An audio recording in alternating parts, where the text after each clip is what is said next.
Bonjour à toutes et à tous et bienvenue pour un nouveau podcast avec Ungarobu, aujourd'hui sur 3ds Max. Et donc nous allons dans ce tuto en deux parties, créer ce chapeau, réaliste. Donc la première partie consistera à la modélisation de notre chapeau et le deuxième au texturing. Voilà. Donc voilà la scène finale, donc on a notre chapeau en 3D. Donc je vais resetter ma scène sans sauvegarder. Voilà. Donc je crée un tube, non pardon, un cylindre qui sera donc la base de notre chapeau.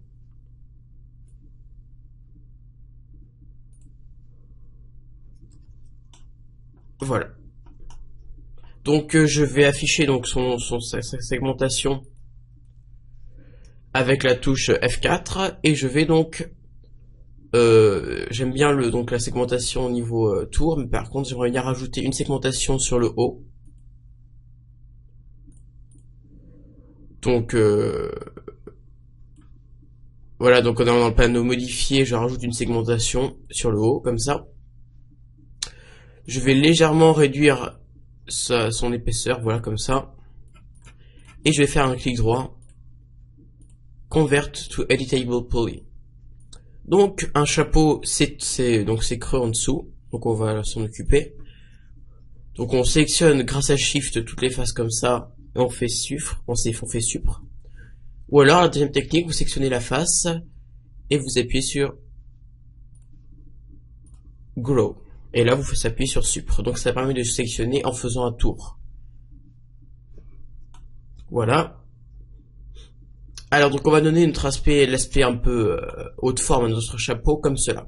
On prend donc l'outil Vertex, on active la Soft Selection, donc qui permet en fait de bouger en ayant une influence sur les autres points. Regardez, si je fais W pour activer l'outil de déplacement, et que donc là j'ai activé la Soft Selection, donc il y a mon point qui bouge, plus les autres donc qui sont attirés donc selon l'échelle de couleur, que je peux donc étendre ou contracter grâce au fall-off de l'option. Donc je vais sélectionner le point d'en dessous, augmenter un tout petit peu le fall-off, donc qui veut dire dégrader, et donc je tire un peu comme ça.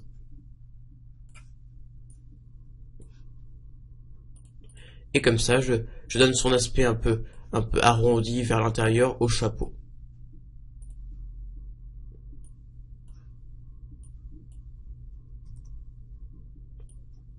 Voilà, donc en jouant sur le fall-off, en jouant donc sur les différents paramètres du cylindre, voilà, je peux obtenir donc mon chapeau. Voilà, je tire un peu là.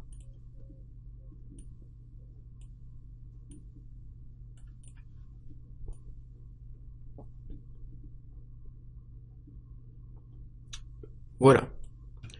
Alors maintenant, donc je vais prendre ces différents points là, et donc je vais les bouger pour donner un peu un aspect vieilli, cabossé donc à mon chapeau.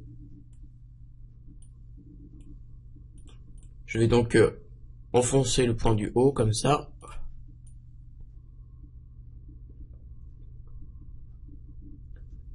Je vais prendre ce point. Je vais déplacer comme cela. J'ai légèrement trop bougé ce point là, c'est pas grave, voilà. Je prends ce point, je le rentre. Et voilà. Donc j'ai mon haut de chapeau. Ensuite, donc je prends l'outil Edge, donc qui permet de sélectionner les arêtes. Je désactive la sélection, la sélection douce. J'appuie sur Shrink. Et donc je fais apparaître en cliquant sur le petit bouton Settings de l'option Extrude. Voilà, donc je fais apparaître l'extrude. Donc je fais quelque chose comme ça, que je peux un peu remonter. Voilà, donc on a un aspect un peu cabossé. Notre chapeau donc est plutôt sympathique. Donc je prends les points, je peux en activant la Soft Selection, en baissant un peu le fall-off. Pas trop quand même. Voilà, bouger un peu mes différents points. Comme cela.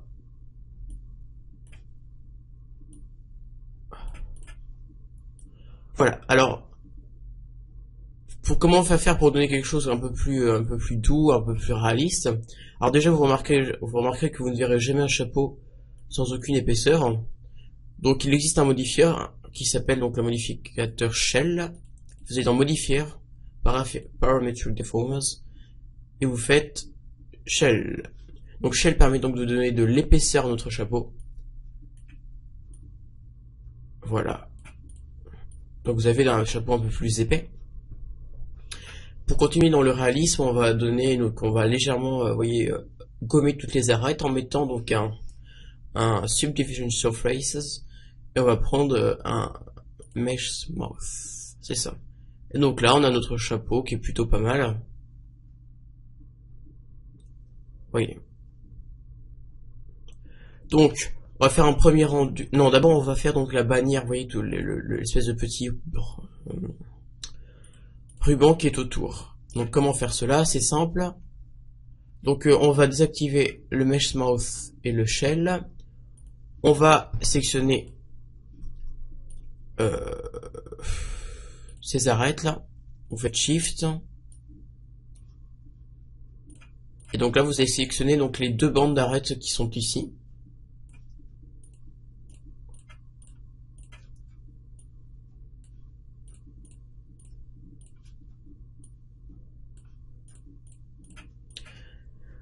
Voilà, donc vous avez vos deux bandes d'arêtes, ça va former en fait le tissu. Donc qu'est-ce qu'on va faire? On va, grâce en fait à la touche Shift, le déplacer légèrement. Attendez, zut. Pomme Z. Je désactive la Soft Selection. Et même, je vais plutôt prendre l'outil, voilà, Scale, en appuyant sur la touche R ou en cliquant sur le petit bouton qui est en haut. Et en appuyant sur la touche Shift, dupliquer donc mon objet, comme cela, et je vais légèrement le grandir. Donc je vais cloner tout comme to object, et je vais l'appeler donc tissu. Voilà. Donc là, je vais sélectionner donc mon tissu et là lui appliquer le modificateur cloth, donc qui permet donc de faire un tissu donc de cette forme. Donc pour légèrement augmenter le réalisme, donc je vais faire appliquer un modificateur qui est attendez que je retrouve. Voilà, c'est ça. Donc là en fait vous passez en dessous du cloth, et donc ça vous permet de vous rajouter des faces pour plus de réalisme pour l'animation finale. Ensuite vous faites Object Properties, et donc là on va pouvoir aller dans les paramètres du cloth. Donc on va déjà commencer par choisir que le tissu, donc l'objet tissu sera un tissu, donc un cloth, et on va décider que ça sera du satin. Ensuite, nous allons ajouter un objet. Ça sera le cylindre 001, d'ailleurs qu'on va renommer tout de suite parce que c'est pas génial. On va donc choisir que lui, il ne sera pas non plus inactif, il ne sera pas non plus un tissu, ce sera un objet de collision. Vous appuyez ensuite sur OK. Donc là, on va donc le renommer et l'appeler donc chapeau. Voilà, donc on retourne sur notre tissu et on fait Simulate Local. Très bien, donc là on a notre simulation de tissu qui s'est très bien faite. Pardon. Alors voilà, donc je vais activer le mesh, voilà tout ça. Et je vais donc aller dans les modifieurs et faire donc mon shell que j'avais déjà fait comme ça. Donc faut pas que ça pénètre donc le chapeau. Voilà. Très bien. Alors donc là je vais lui appliquer comme pour l'autre un modificateur Mesh Smooth. Je vais faire W et je vais légèrement remonter mon tissu parce que vous voyez qu'il a vu que à cause du shell là, donc qui permet de rajouter de l'épaisseur, il a légèrement pénétré donc le chapeau. Alors ensuite, je vais faire CTRL-C pour créer une caméra. Je vais donc aller dans le panneau créer, dans les lumières, et je vais créer donc une lumière standard. Donc une skylight, donc qui permettra en fait de faire des ombres indirectes. Donc pour activer ça, on va aller dans Light Tracer, donc dans les rebonds de lumière.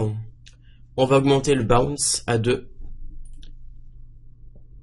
Donc juste pour aller très très vite, juste vous montrer un peu comment ça marche. Avant, je vais juste rajouter une petite omni pour donner une ombre pour plus de réalisme pareil. Voilà.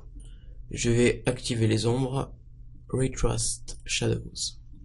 Donc comment marche le rebond de lumière? C'est tout simple. En fait, vous avez une sorte d'énorme globe, une énorme sphère qui est créée autour de notre scène et qui donc envoie de la lumière sur chacune de ses faces en fait. Donc je vais vous faire un petit exemple. Géosphère. Voilà, donc on rentre à travers la sphère. Donc je vais légèrement l'assombrir parce qu'on ne voit pas bien. Voilà. Et donc chaque face en fait de cette sphère, donc qui est plus ou moins subdivisée grâce à des paramètres, envoie donc un rayon de lumière grâce à ses normales. Donc chaque normale envoie un rayon de lumière qui va donc frapper la surface et ensuite rebondir pour aller par exemple atteindre un autre objet. Alors en fait, si vos objets sont colorés, par exemple le chapeau est vert et le bandeau est rouge, et ben donc la lumière tapera contre le chapeau, et selon son nombre de rebonds en fait, il va prendre de la couleur du chapeau, donc du vert, et le transporter contre le rouge du bandeau. Donc plus vous mettrez de bounce, plus il y aura de rebonds de lumière. Donc on a ici donc le nombre de rayons, donc c'est en fait c'est le nombre de rayons, c'est en quelque sorte la subdivision de la sphère, et le bounce c'est donc le nombre de rebonds de la lumière. Attention, plus vous augmentez le nombre de bounce, plus le temps de calcul sera élevé, et donc plus ça prendra de temps. Alors ensuite vous avez donc les différentes options, si ça doit plus ou moins prendre en compte les couleurs des autres objets, plus ou moins la transporter. Mais moi je joue surtout sur le ray sample et le bounce, qui sont quand même très importants et qui améliorent beaucoup le réalisme. Donc j'appuie sur C pour repasser en mode caméra. Je sauvegarde mon fichier donc sur le bureau. Bon, d'ailleurs je vais vous créer un petit dossier rien que pour vous. Tuto chapeau.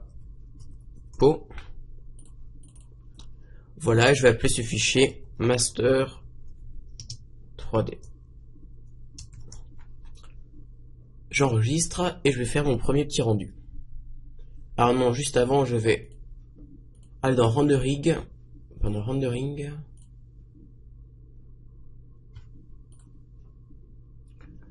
Et donc faire un rendu en Full HD, parce que ce sera mon premier rendu, donc mon rendu des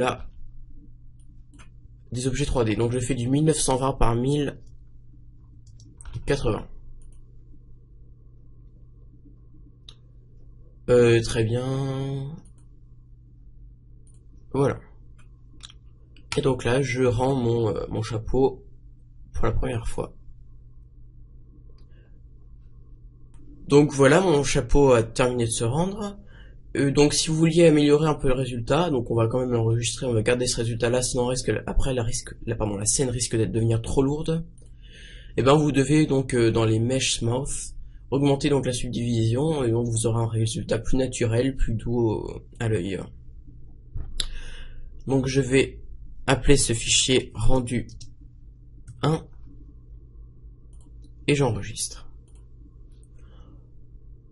Donc on a terminé pour la première partie de ce tuto, donc qui consistait seulement à la modélisation.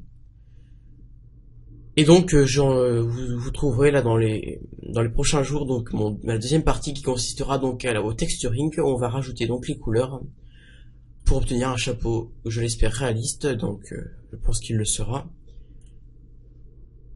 Et donc pour vous apprendre d'autres choses, donc sur notamment le développement des UVW. Et donc on va travailler sous Photoshop pour faire tout ce qui est texture.